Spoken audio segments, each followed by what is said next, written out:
Welcome to Simplilearn. In this video, we will see the hands-on demonstration of Google Keyword Planner, Moz, Google Search Console, and more SEO tools.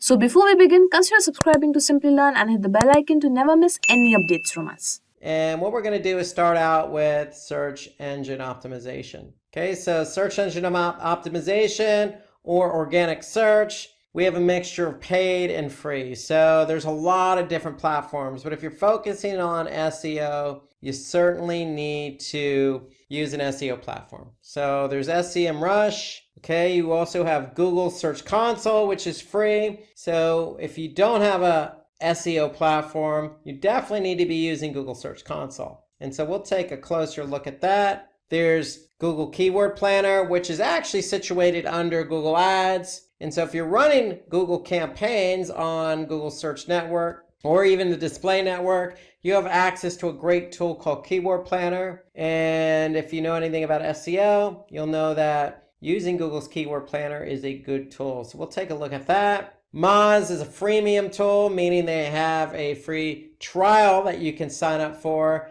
to test drive it, but it's another SEO platform and it does cost money. Got a great tool in Screaming Frog.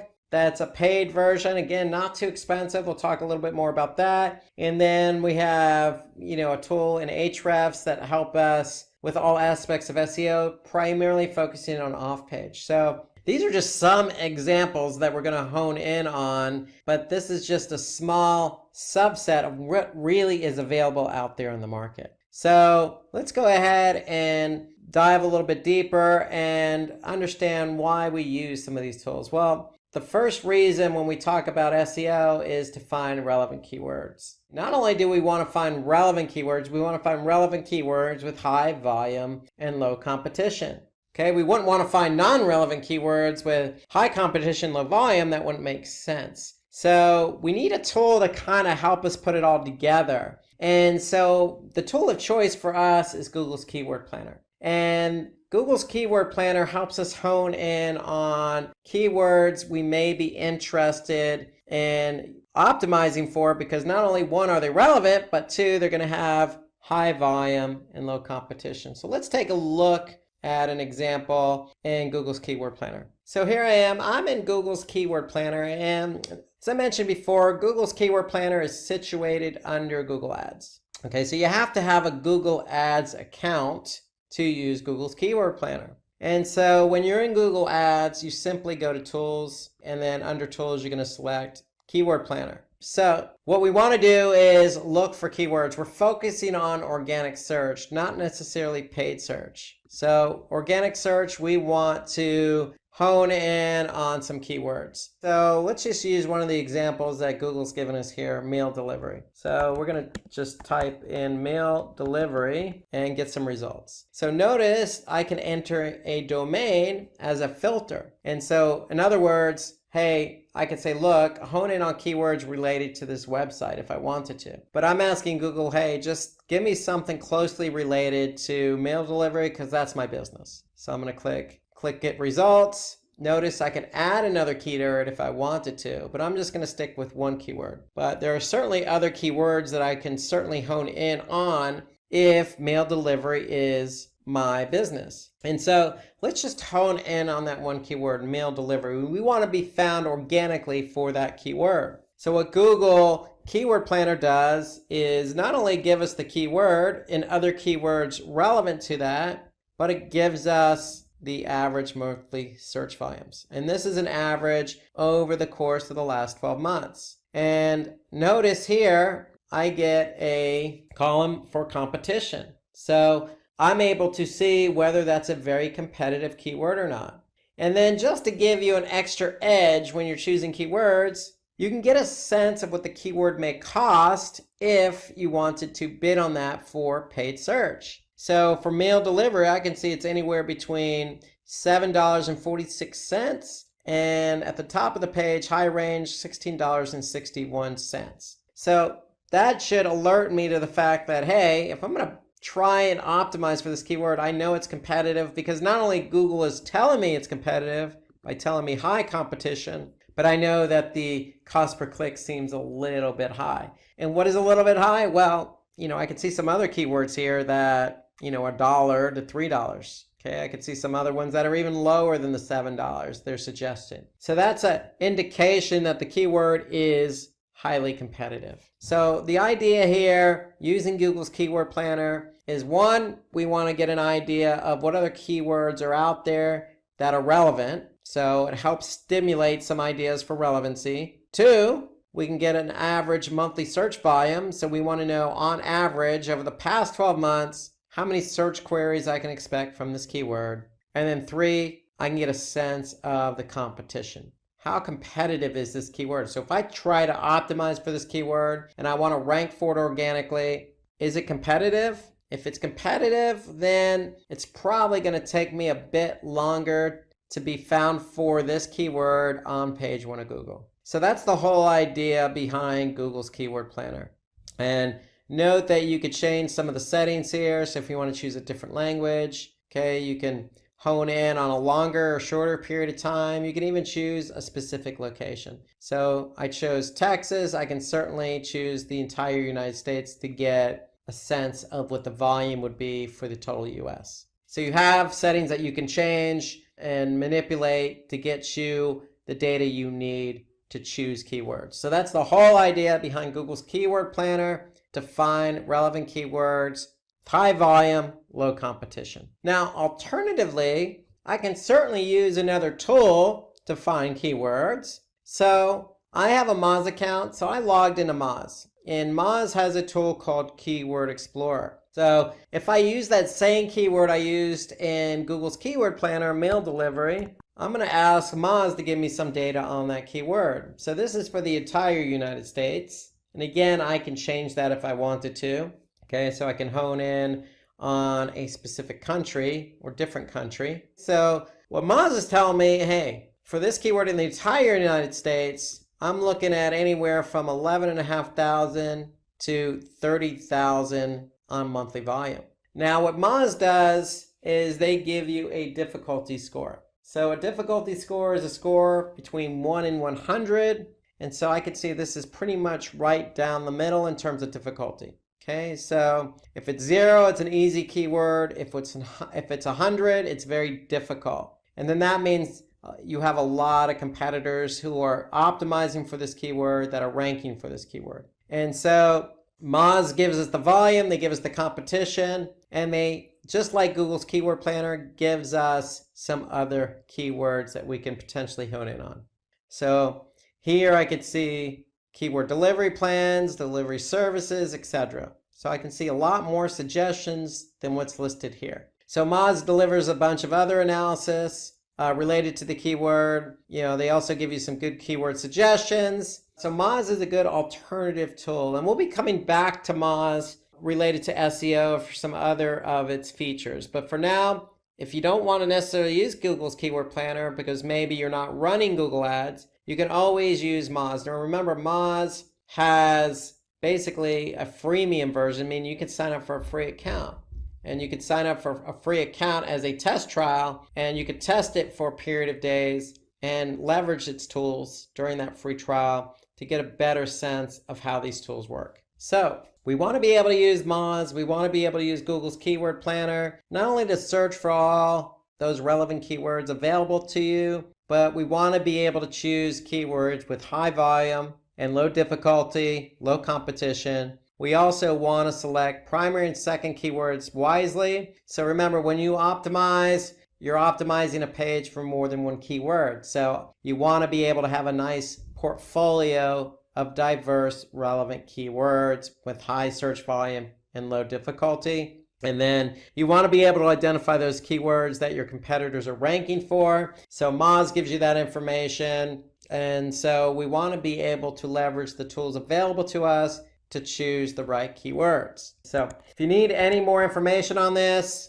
we got a nice webinar on keyword research for SEO. So take a look at that video on YouTube to get more specific details about using SEO tools for keyword research and all about keyword research in general for SEO. So let's talk about some other reasons under SEO why we would use some of these tools available to us. Well, we want to be able to understand the search engines and how they crawl and index our site. Okay, we also want to check the correct format of the sitemap, and we want to monitor backlinks. Okay, we also want to analyze linking to our web page. Okay, which ones are good, which ones are not good. Okay, we also want to perform some competitor analysis. So these are some of the reasons why, other than keyword research, why would we use some of these SEO tools? So we have tools available to us, Majestic, Ahrefs, again, Moz. Let's take a look at Google Search Console. And I want to hone in on Google Search Console because it is free and it's a must. If you're going to work on SEO, you need to be working in Google Search Console. And so the whole key behind Google Search Console is you have a website and you need to get that site verified. Once it's verified, once Google can recognize that you are associated with this website, then you're going to be able to see some important information. So here I'm looking at a website, and what am I looking at? I'm looking at something called coverage under index. So what does coverage mean? Well, going back to what we just said, we want to be able to understand how Google's crawling and indexing our pages. And so what Google does is through this platform, Search Console, is they're letting us know once they go to our website and start crawling it, and they pull these pages back to their server, they're letting us know if we actually have any issues. So here I could see I have some issues with 112 pages. And some of those issues are listed down here. So there could be a crawl issue, a 404, redirect. Okay, so you could see there's some 5 unique issues across 112 pages. So here I could see submitted URL marked no index. There's 100 of those pages. We have some redirect errors. There's 7 pages that fall victim to this error. And so we can really hone in on what the error is and address the error. Okay, so if Google's telling us, hey, this is an issue, and you want that page indexed by Google, then we should probably address the error. And so that's the great thing here about going into Google Search Console is you can, under index, go to coverage and get a sense of what Google's indexing and what they're not indexing. Okay, so these are the errors. I could see they've certainly were able to crawl and index 9,115 pages. They were able to crawl, okay, and they excluded 54,000 plus pages. And then we also have some pages with some warnings. So this is kind of an overview of what Google sees when they crawl our site. So when they say crawl, they're coming to our site, they're following links on the site, and every link they follow, they're either going to index that page or they're going to report to you an error or an issue that they found. If we want these pages indexed, we need to address the issues, the errors. And so that's the beauty of this report here is Google is telling us firsthand what the issues are. So we also want to take a look at the sitemap. So you have an opportunity to submit a sitemap. And a sitemap is just a formatted file that includes all your website URLs. And so you're going to have this file sitting in your root directory. And you're probably going to call it, or should call it, sitemap.xml, XML being the format. So once you have this file, you're just going to let Google know that that file exists. So you're going to enter in the sitemap URL. So if it's in the root directory, all you're going to do is type in sitemap.xml and click submit. So once you've done it, just like this site is done, what Google's going to do is say, hey, look, we see you've submitted this, and we last read it a couple days ago, and we could see that we discovered 1,419 URLs. So I can go back under coverage, and I can see some of the issues that they found. But if I go back under sitemaps, I can see that these are the URLs they've discovered via the sitemap. And so the whole point of a sitemap is we want to be able to get and push the URLs to Google, not have Google come to our site and discover them. So this is a quicker, faster, more efficient way to communicate with Google all the URLs that you have on your site that you want Google to index. And so that's the beauty of Search Console. Now, while we're in Search Console, we might as well take a look at some of the other features it has. And so one of the most important features under Search Console is this mobile usability report. Okay, so Google is a staunch believer in mobile first. So nowadays, most people start and finish a lot of their searches, a lot of their behavior on mobile. So they begin it on mobile and they may end it on mobile. So if they don't end it on mobile, then perhaps they'll go into a store or perhaps they'll go via desktop. But Google is a staunch believer in definitely a lot of what's going on today starts with mobile. So they want you to understand how your site fares via mobile. And when I say fares via mobile, is it mobile friendly? Is it responsive? Is it loading quick enough? Is it formatted to Google standards? And so if there are any issues, Google's going to let you know what those issues are. So here I could see Google's recognized 206 pages with 4 different issues. Okay, so here I can see what those issues are. Just like the coverage issues, we can see specifically what they are. And so here I could see for 206 pages, text too small to read, click elements too close together, the viewport not set to device width, and then content wider than the screen. So there's 10 pages that fit under this error. And if I actually click on it, the error, I can see what those 10 pages are. And so when we're done, we can actually, when we address the issues, we can actually have Google validate whether the fix has been made. So you can definitely use this as a means of communicating directly with Google. Telling Google, look, I see what the issues are, I'm going to fix them, and then I want you to validate them. Okay, so this is important because if you can communicate with Google and let them know, hey, we do recognize the errors, we are fixing the errors, please validate them. It's going to draw Google's attention. Google's going to validate them and get these pages indexed quicker. So if you ignore the issues and the errors, especially for mobile, then you stand the chance of your pages not getting indexed. So the mobile usability report to me is an important report because we want to better understand whether Google's picking up issues on mobile. And if they are, we want to address them, get Google to validate them so Google can index them quicker. Now, there's another report that is of interest to you or may be of interest to you in Google Search Console, and that's the links report. So the links report in Google Search Console tells us what pages have the most links. Okay, so here we can see the home page has 26,000 plus links. If we hone in on interior pages, we can see the links to those pages. Okay, so we can get a sense of what are the top link pages from external links, meaning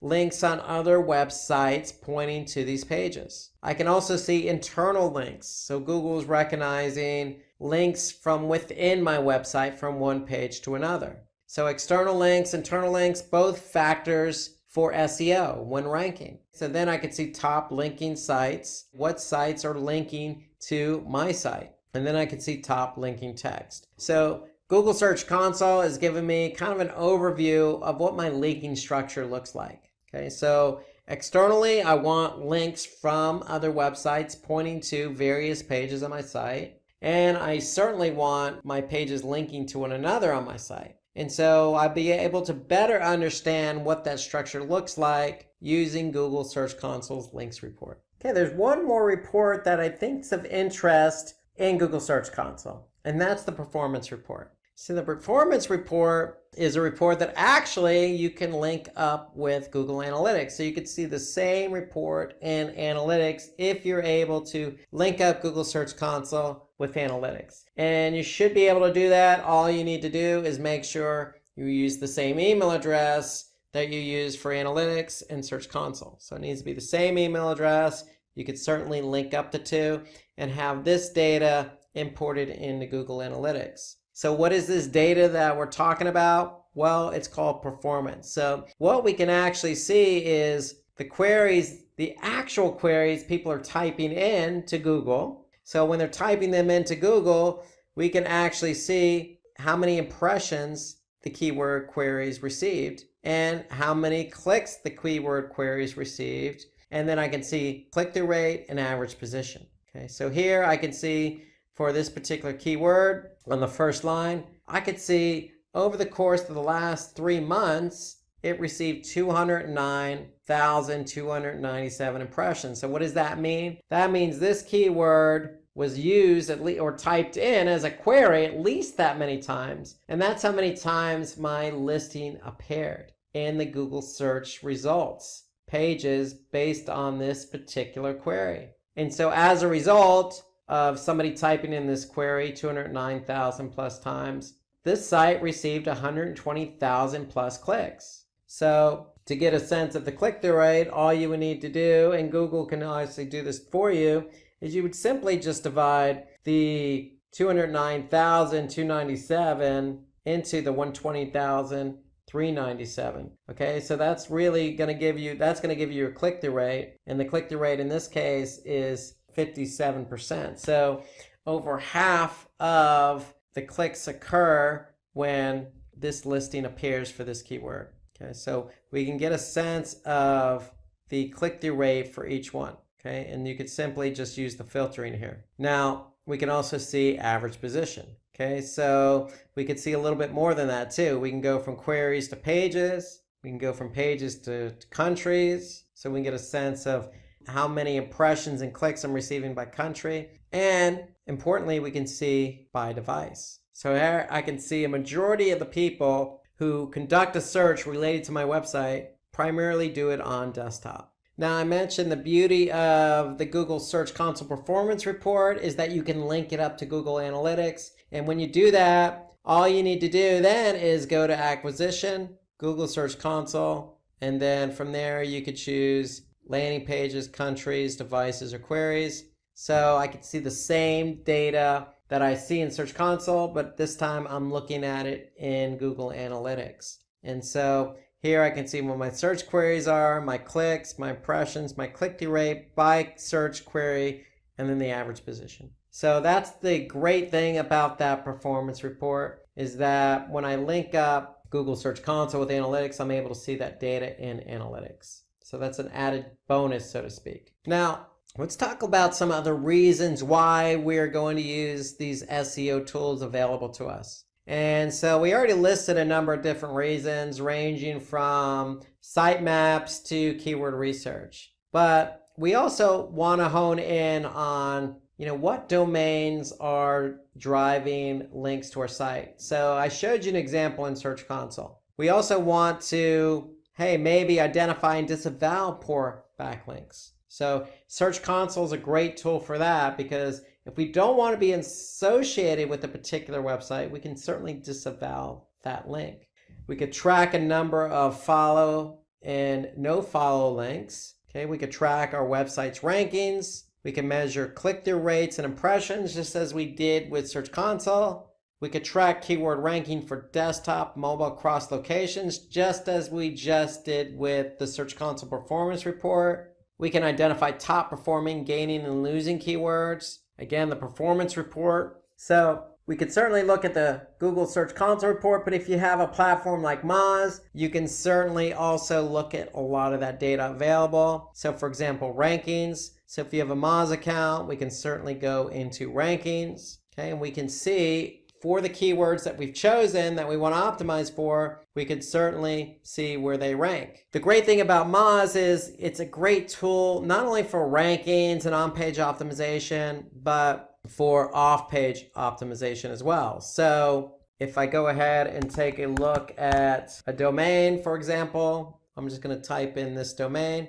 I'm going to be able to get what they call a domain authority. So a score out of 1 in 100, I'm able to see how authoritative my domain is. And how authoritative a domain is based on the quality of links pointing to it. So Moz gives me some good insights as to how many linking domains, how many inbound links I have, ranking keywords, and it goes into detail as well. So here, if I click on the linking domains, I'm going to be able to see the actual domains pointing to my site as an external link. And not only can I see the domains, I can actually see the domain authority of those domains. So if there's a domain, for example, that doesn't have a good domain authority and the site appears a bit scammy per se, then we can disavow that. So I can certainly look at all the domains that are linking to me, and then I can highlight the ones that have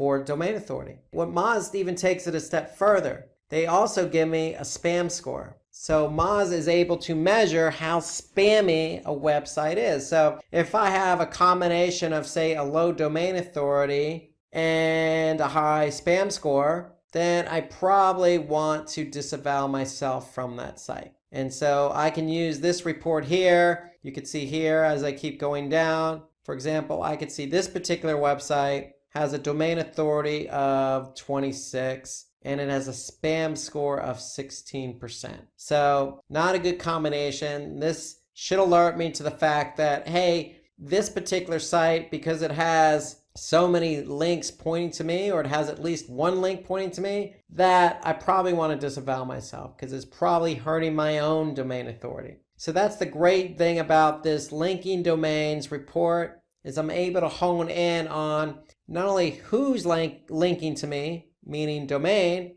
but how many linking domains does that domain have? What's the spam score of that domain? What's the domain authority of that domain?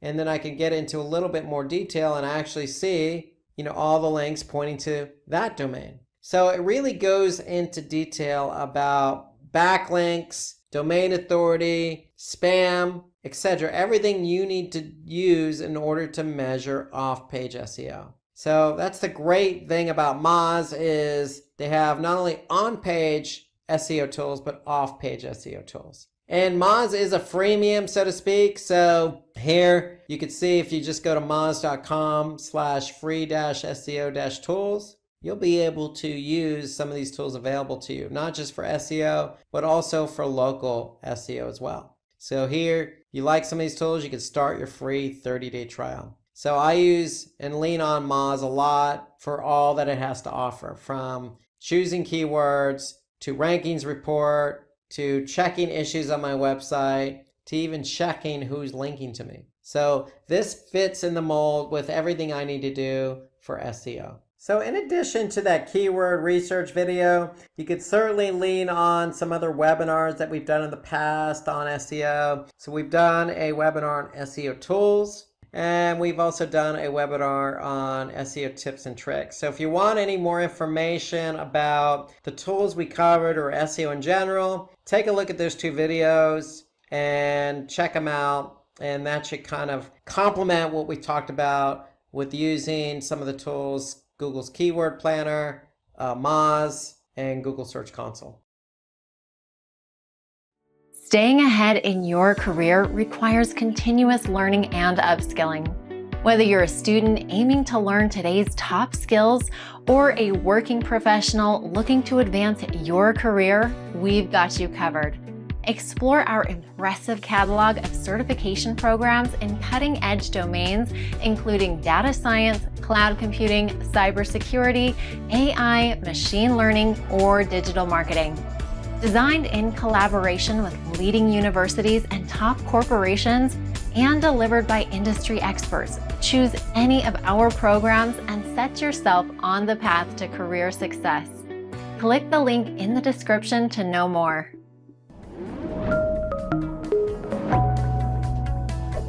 Hi there, if you like this video, subscribe to the Simplilearn YouTube channel and click here to watch similar videos. To nerd up and get certified, click here.